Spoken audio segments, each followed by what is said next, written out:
Good morning. This is Monty once again from DPL Surveillance Equipment. We're back at it again this morning. Looks like it's Wednesday morning, and it's going to be a nice day out here in Southern California, Southern sunny California, and Camarillo, California, that is. Wiping down my car. I think I'll go work out today at the gym, as usual. And try to make sure that I have the best health that I can give for myself, provide for myself, right? You got to be healthy. Otherwise, what's the purpose, right? So anyway, we'll work out, do a sauna, do some stretches, and that'll be it for today. Taking a look at the headlines for today, some of the things that are going on. So what's going on in the financial markets? Stocks are trying to recover, but it doesn't look good. The tech sector is definitely looking like it's overextended. And what else specifically? Economists, for the most part, are trying to figure out whether or not we're starting to see the signs of the cracks in the walls, or the cracks in the dam, or something, whatever you want to call it, to indicate whether or not there's imminent danger of the economy collapsing. Oh yeah, before I forget, I was reading an article yesterday about malls, shopping malls, that is. There's an overabundance of shopping malls that are closing. Okay, again, there's a good number of shopping malls all over the nation that are closing, and they need to be taken over or done something with them. When you have like 1 million square feet of shopping malls, excuse the noise, 1 second.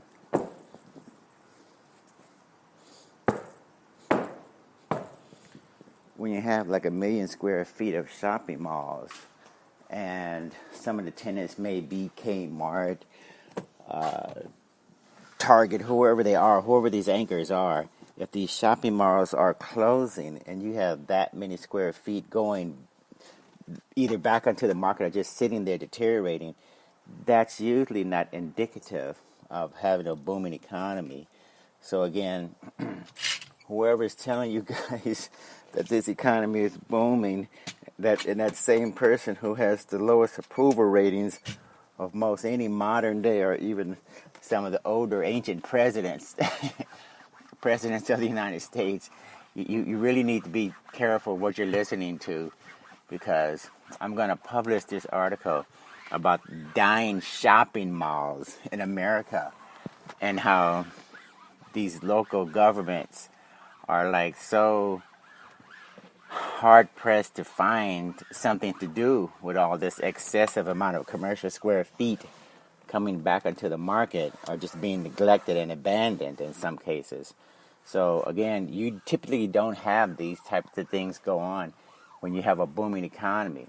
The middle class typically is strong enough and large enough to support these shopping malls, to support the big retail stores, to support the Macy's and the Bloomingdale's and whatever high-end stores that people typically shop at when they have extra discretionary income, as compared to little or no discretionary income.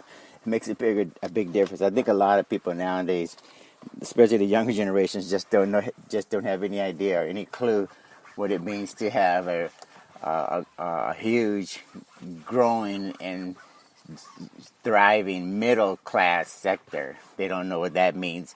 They don't know what it means to have little or no debt. They don't know what it means to have enough income where you can have maybe the wife stay home and take care of the kids and have their vacation trips to Europe twice a year and the 2 or 3 cars without a lot of debt and a lot of loans and all of these things that people get accustomed to nowadays. It's a big difference. So anyway, who am I, by the way? Good question. My name is Monty Henry, owner of DPL Surveillance Equipment. I run a full-service surveillance and security equipment company. We have lifetime guarantees and warranties on all the products, by the way. We have 24/7, 365 tech, sales, and customer support. We have the largest inventory of items that not only can you buy, but you can rent and lay away as well. We have a huge and growing, what I call a media center, a media library, whereby you can browse the media library, look at the videos, read the articles, listen to the podcasts, read the blogs, share them on your favorite social media network if you want. I think a lot of these articles should be very practical. You know, it could be about the large and growing medical tourism industry. It may be about cryptocurrency, the cryptocurrency space. What's happening with Bitcoin? What's happening with the blockchain? What's happening with Wall Street getting into cryptocurrencies? It may be about you name it, economics and finance, or cybersecurity, or health and fitness. You know, how to stay fit.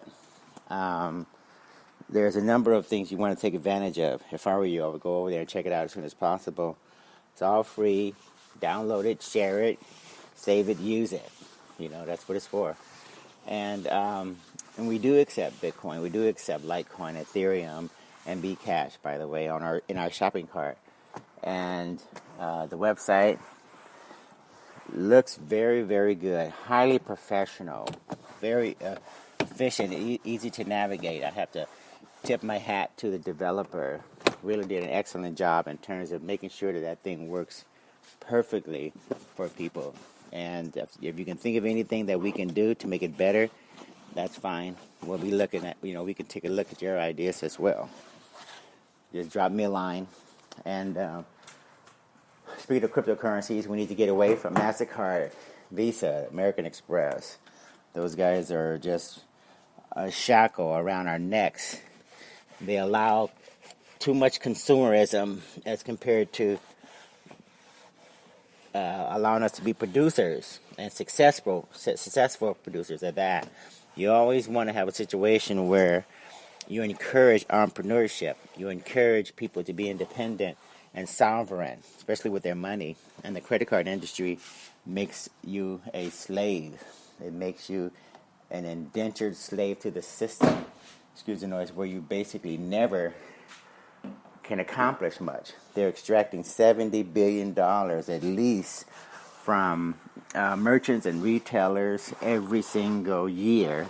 And that money does not contribute to us being able to lower prices, give you discounts and rewards like we would like to. It basically is additional overhead and additional costs that we don't need. With cryptocurrencies such as Bitcoin, when you have transaction fees that are like 0.00 something percent, that pales in comparison to what the credit card industries could ever offer you. Major difference. We don't, in the cryptocurrency space, we don't worry about intermediaries. We don't worry about third parties and middlemen, and we don't worry about someone saying, you can't send above $10,005 or some ridiculous number or whatever. We don't have to worry about someone blocking a transaction because you're in the wrong country, you're the wrong race, nationality, or something like that. That doesn't happen in the cryptocurrency space, okay? You just send money from one person to the other, $1 or $1 million or $1 billion from person to person, country to country. It doesn't make any difference.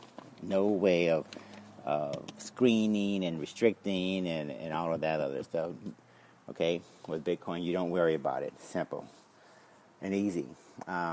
So let's take a look at this article, by the way. What are we talking about today? It's a good question.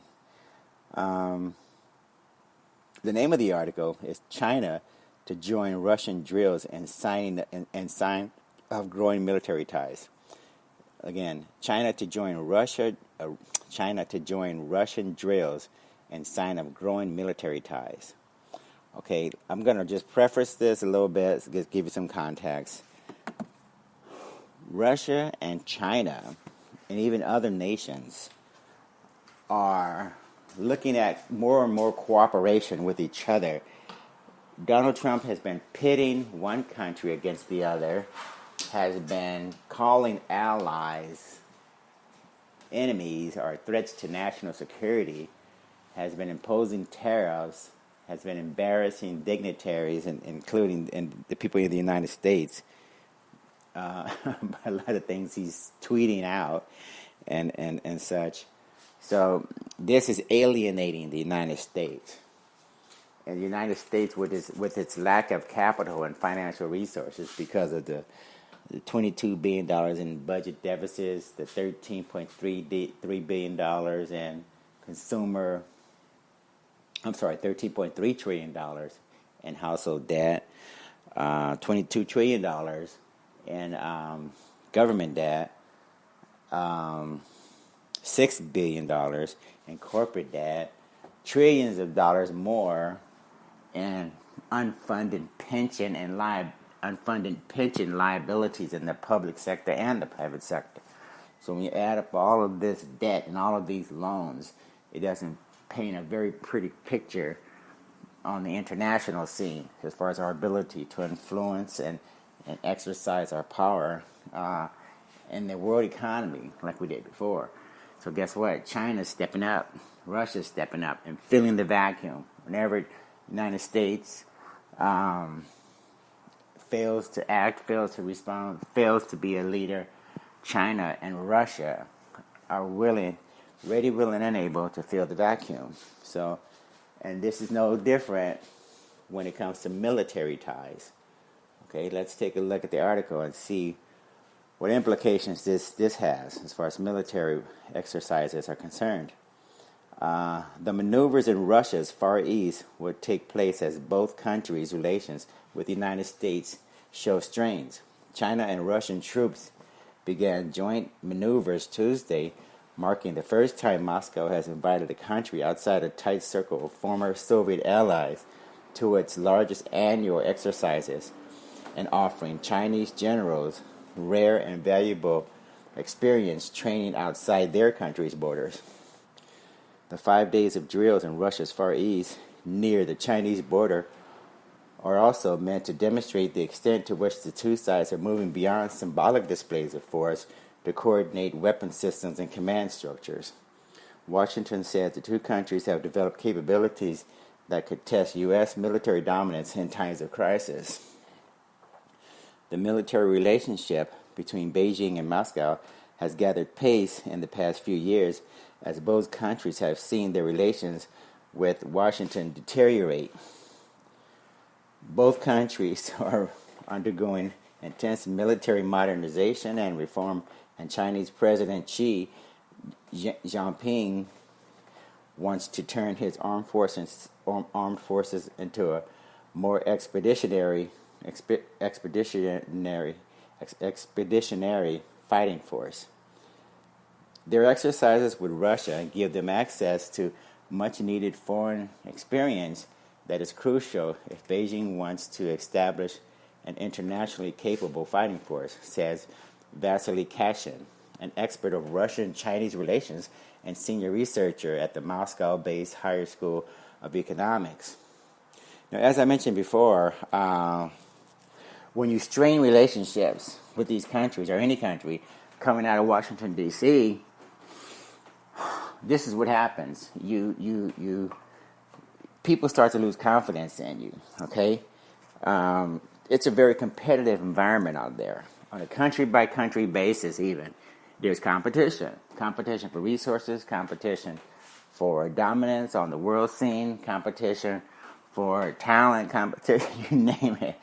And if you don't compete effectively, and if you don't get out there in front and lead, this is what happens. The other countries will step in, will fill the vacuum, and you'll be playing catch up.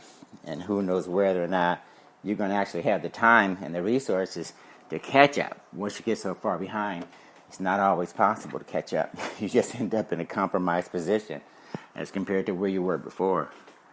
So moving right along, um, the North Atlantic Treaty Organization, which warily watched last year's Russian military exercises along its European border, said the exercise with China follows a pattern of more assertive Russian behavior, flaunting its multi-billion-dollar military modernization. For Chinese commanders, the exercises will grant insight not only into how Russia plans for large-scale conflict, but also into how to extend logistical and supply chains. At a monthly news conference on August 30th, China's Defense Ministry spokesman, Senior Colonel Wu Qin, displayed a map showing how 3,200 Chinese troops, 900 pieces of weaponry, and 30 fixed-wing aircraft joining the drills were being transported across the Russian border by rail, road, and air. They need this kind of experience if they want to move beyond their own backyard, said Mr. Cashin.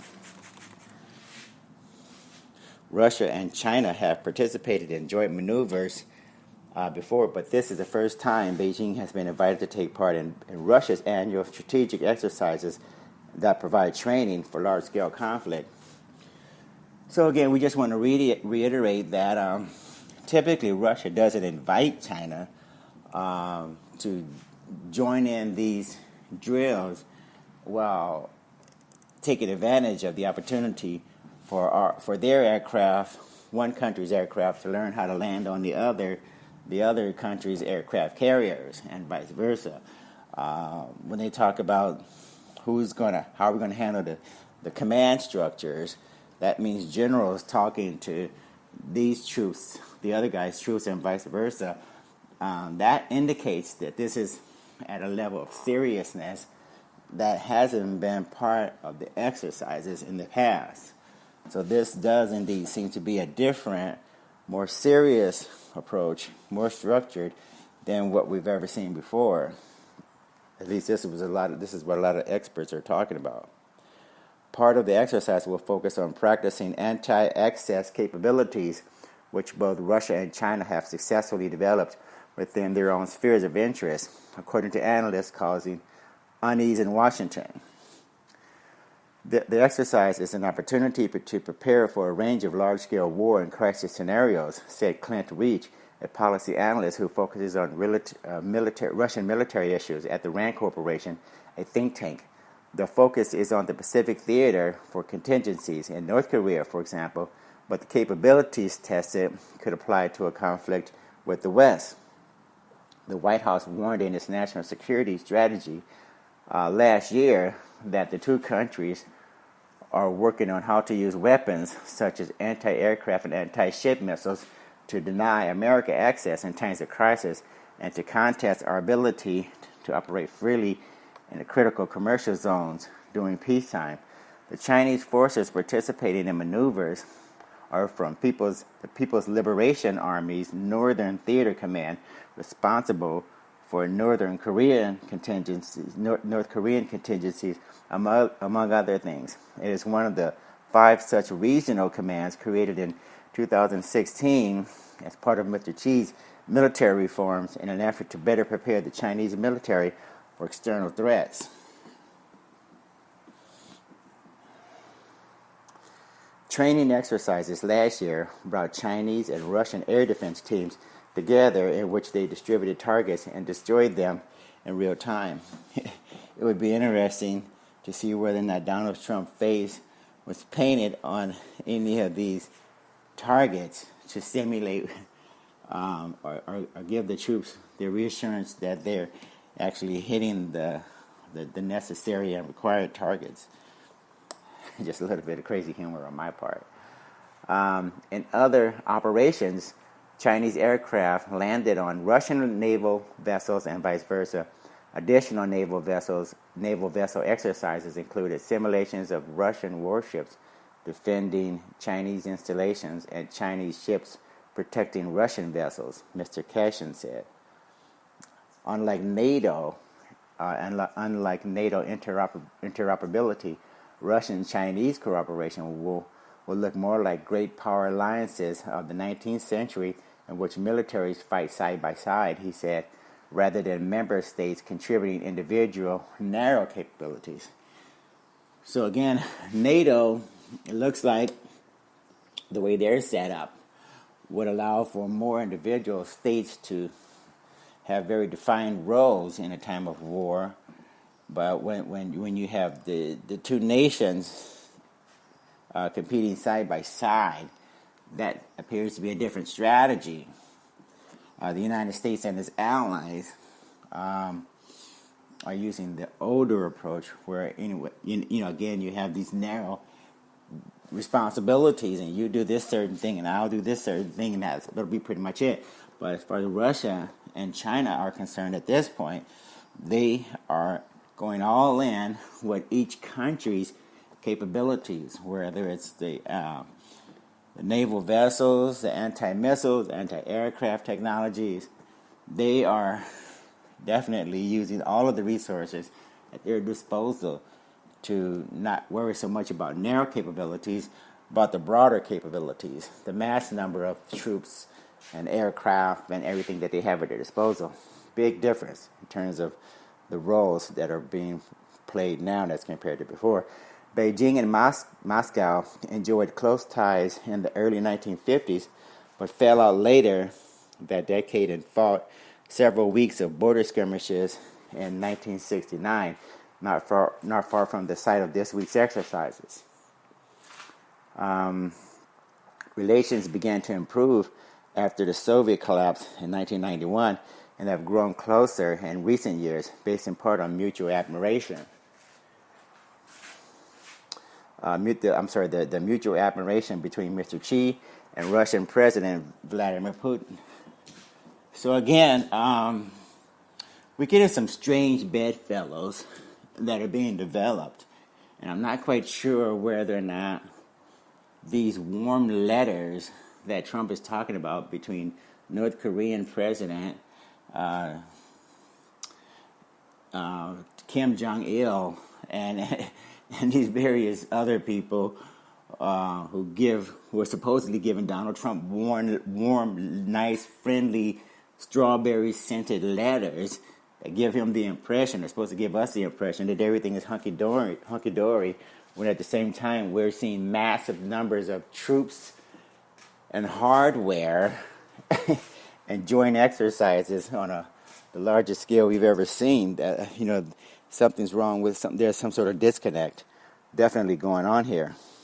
Messrs. Xi and Putin are due to meet at an economic forum in Vladivostok during the exercises, where the two leaders are expected to talk about various aspects of their relationship. The two countries have been pushed closer by fraying ties with the United States in both Beijing and Moscow. Following United States sanctions on Russia for Moscow's annexation of Crimea in 2014, which pushed Russia further from Western political and economic cooperation, the Kremlin warned it would pivot east to boost ties with Russia.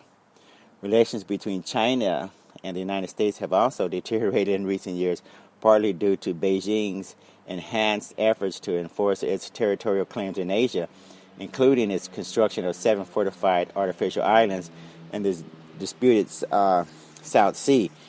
Now, I have to also say that South Sea issue is not a minor issue, and China is pretty adamant about defending the South China Sea and at least $1 trillion worth of marine resources that go along with it. And the United States is really not looking like it has a very strong hand in determining or helping shape the fate of what's happening in the South China Sea. When you have shipping lanes and marine resources that are vital to trade and commerce going through such a large body of water, you really want to have a seat at the table. You really want to have more of a say-so. United States had made some gestures in the past indicating like it was interested in stepping up and and not being pushed around by China. But unfortunately, it's, as more and more years go by, I don't get the impression that the United States is actually taking that seriously. And in fact, I think the United States is backing down from China's imposition of things that are going on in the China Sea, the South China Sea. Just like they pretty much dominated the discussion about the fate of Taiwan and Hong Kong and military outposts, even in Africa. Okay, more specifically, I think it's Djibouti. Let's see. Russian Defense Minister Sergei Shoigu has compared the exercises with the Soviet Union's 1981 exercises, Zapad or West, underscoring current tensions with the West. Those exercises, the largest ever performed by the Soviet Union, included amphibious landings around then Soviet satellite Poland's port city of Gdansk, which was the epicenter for the pro-Western Polish solidarity movement at the time. The anti-Western atmosphere surrounding the exercise is unmistakable, said Mr. Reach. So again, I can't stress enough that military experts are analyzing this activity. Most working people probably can shrug this off or try to minimize it and not care so much if it's not anything to do with,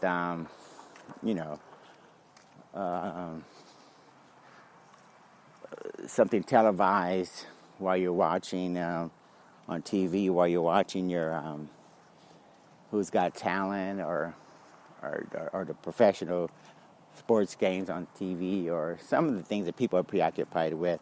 I mean, if these things aren't concerning to you, then that's fine. But I can tell you that there are some military experts, there are analysts, there are some politicians that are monitoring this, and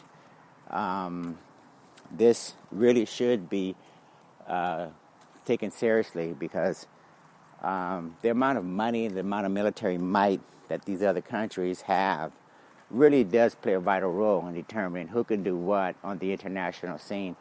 And if the United States plays less and less of a role because of rhetoric, because of talk, then that doesn't get you as far as compared to spending a lot of money, having a lot of troops, and doing things on these large scales. Okay? Anyway, as we like to say at the conclusion of every session, you guys be safe out there, and keep your eyes and ears open. We'll talk later. Bye.